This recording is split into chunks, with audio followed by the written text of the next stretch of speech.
राहणार आहेत, त्यामुळे सगळ्यात मोठी फाईट ही आपल्याला अमरावतीतून पाहायला मिळेल।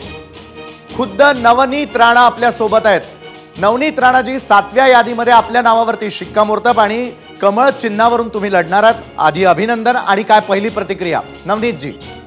मैं आमचे देशाचे प्रधानमंत्री नरेंद्र मोदी जी, अमित शाह जी, देवेंद्र फडणवीस जी आणि नड्डा साहेब आणि राज्याचे आमचे जे प्रदेश अध्यक्ष बावनकुळे साहेब यांच्या सगळ्यांच्या मनापासून अमरावतीकरांचे तर्फे मी धन्यवाद करते की त्यांनी माझ्यावर जे टाकलेला विश्वास आहे आणि जे विकासाची अपेक्षा माझे अमरावतीचे जनतेला माझ्याकडनं आहे आणि देशाचे प्रधानमंत्री जी कडनं आहे ते होताना त्यांचे डोळ्यामध्ये मी पाहिलेलं आहे।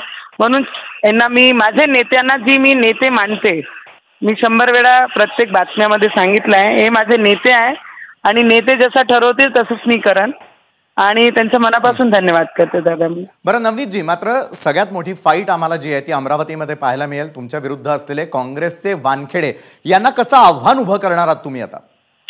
दादा मी माझे जनतेचा आशीर्वाद घेऊन 2019 मध्ये या मैदानात होती आणि आजही सुद्धा मी माझ्या जनतेचे आशीर्वादच घेऊन या मैदानामध्ये उतरली आहे आणि माझा कधीही प्रचार थांबलेला नाही, माझं काम कधीही कोणताही दिवस थांबलेला नाही।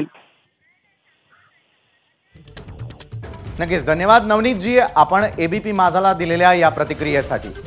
त्यानंतर आपल्यासोबत बच्चू कडू जोडले गेलेले आहेत। बच्चू कडू जी, एका बाजूला आपण विरोध दर्शवलेला होता आणि तुमच्या भूमिकेकडे अवघ्या महाराष्ट्राचं लक्ष लागलेलं आहे। नवनीत राणांच्या नावावरती शिक्कामोर्तब झालेलं आहे, त्यामुळे बच्चू कडूंची देखील प्रतिक्रिया आपण लवकरच जाणून घेणार आहोत। अमरावतीमधून नवनीत राणांना भाजपनं आपली उमेदवारी दिलेली आहे आणि भाजपच्या 7व्या यादीमध्ये अमरावतीमधून